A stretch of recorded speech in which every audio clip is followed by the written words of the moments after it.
Have you ever witnessed a genuinely nice person get backstabbed for no apparent reason? What happened?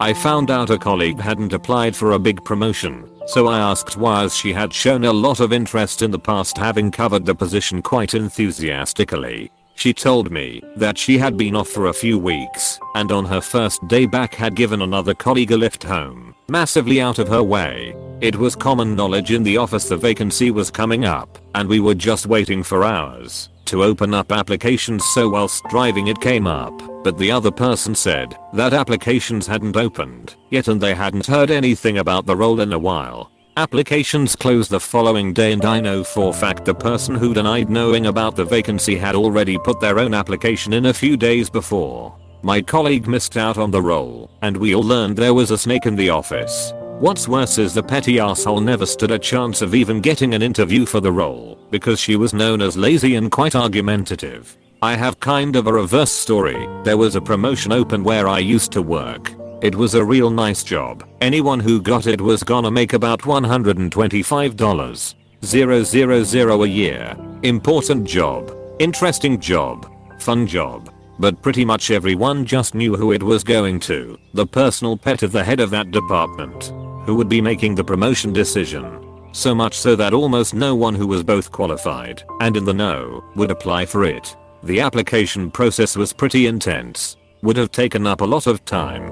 So no one was willing to put hours and hours of time, not to mention the stress associated with hoping/worrying/etc. that goes along with a career move like this into what they had every reason to know was a rigged game. But now there's a problem. Unless there was a sufficient number of applicants, resulting in a sufficiently large number of applicants judged by the our department to be highly qualified, the position couldn't be filled. It would have to be re-advertised. So the department head made it a point to call a few people in the company that he knew and had worked with. Told them, yeah, not sure if you've heard, but there's a promotion opportunity open in my department. Now, you know I can't promise you the position, but I can say that you'll be very well qualified for this job. Ideal.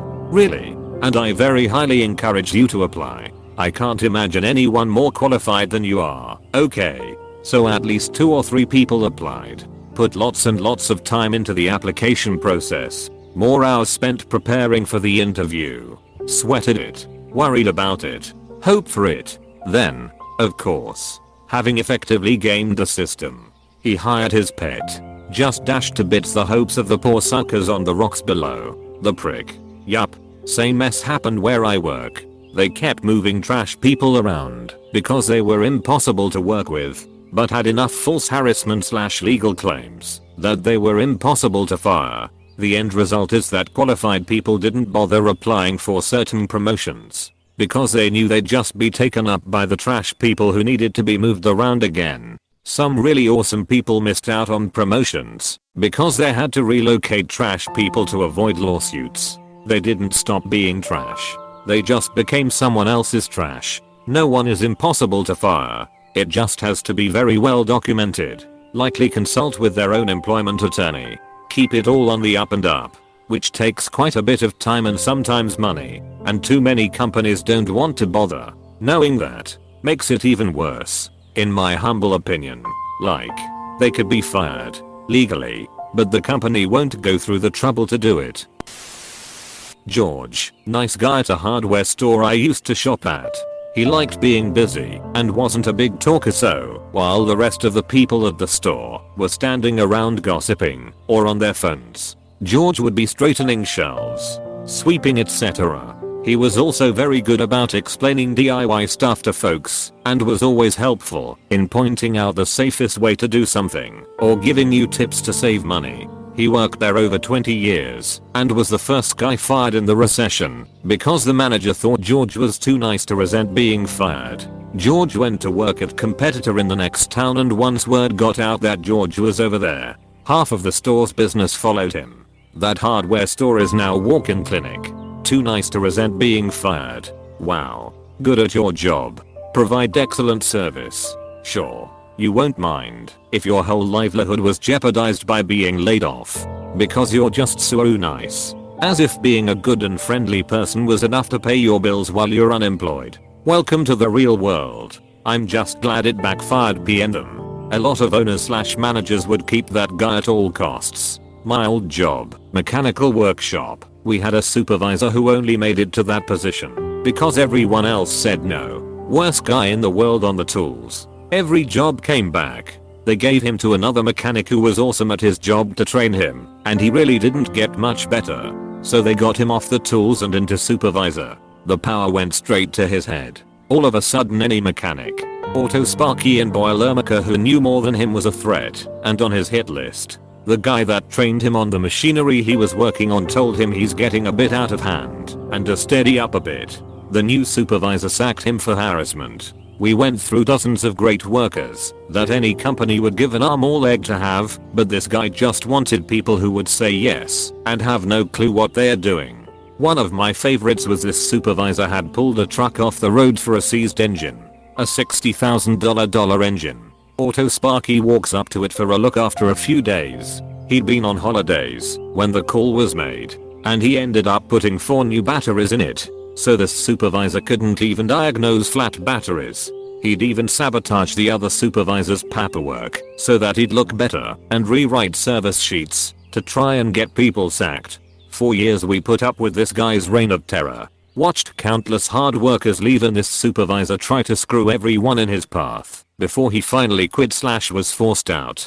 At one point there was a bounty on his head that everyone in the company would throw $100 at the guy who knocked him out.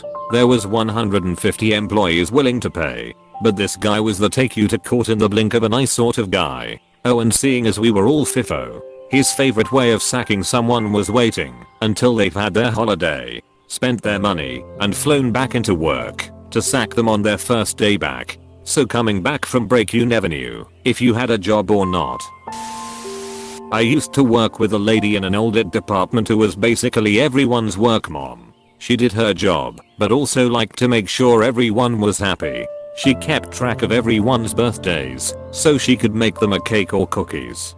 She would offer to cover for you if you needed to leave early or take a long lunch or anything. Just overall a great person. Well, she was also one of the oldest in tenure, not age, employees at the company and knew the CEO and most of the managers well.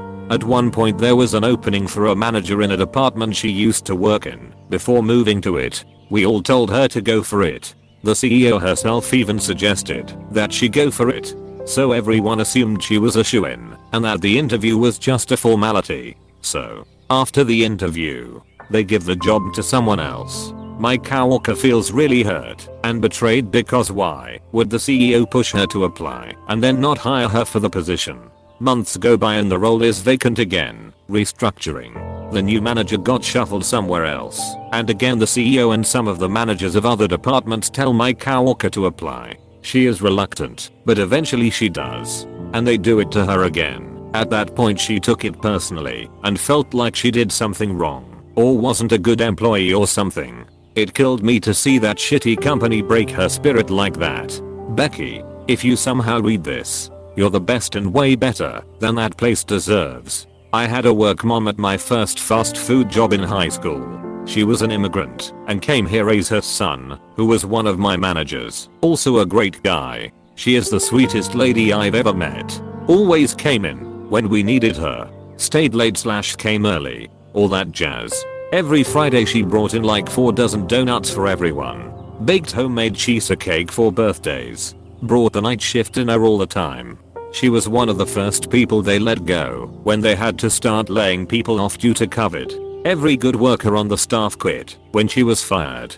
Damn. So many companies are run by idiots. I was a McDonald's manager and there was this kid who worked grill slash fryer. He was a little dumb, but this kid tried and had an amazing attitude even when the kitcheness on his every move. Loved that kid. Anyway, the tiles around the oven and fryers needed to be relayed so they were, and cardboard was thrown over them to cover the new grout. I told the kid when he came in be careful. Blah blah blah, and then it happened. He was moving from the cabinet above the oven to the fryers to the right and slipped. He wasn't fucking around. I tried to catch him, but missed and he hit hard. I witnessed the entire thing from inches away and wrote the incident report personally. He literally stepped on it, gently, and the grease from the kitchen must have built up because he straight went back. Head hit tile. He had a concussion, but was otherwise alright, except some back pain, which I think was worse than he let on. He filed for workman's comp, and they denied it. Said he had a history of unsafe workplace practices or something formal for fuck off. Yet they didn't call me, the certified shift manager on duty, or even acknowledge the incident report. Man. I worked at McDonald's at the turn of the century. They had those huge monitors in the grill area, and one fell off the ceiling and landed on an older lady working there. She messed her shoulder up bad, and she never came back. 5 years later, the district manager was complaining about how much money she made in workman's comp. She had a full-size TV dropping her from at least 7 feet up. I used to work with this girl who honestly is one of the top 5 nicest people I've met in my life. She really did love this job too, and cared about it. She actually had 2 jobs where she started at 4 AM for one of them, and the other job, the one I was at, ended at 10 to 11 at night. After all this, she'd give me rides home to cause I didn't have a car yet. One day her sister told her if she had half a brain she'd ask to be a server at a location, because she had been working her off for basically a year there, working double shifts every day. Not only did management not let her be a server, once she quit, another girl who came a month before she quit ended up getting promoted to server by the end of that month. She was 3 years younger than her and had no experience serving. They just hated her for some reason, and I'll never understand it. I'm guessing the new hire was a better suck up than your friend. Some people don't hire/promote employees to better the workplace, but to have someone to stroke their own egos. Such a true statement. Probably stroking something smaller than their egos too.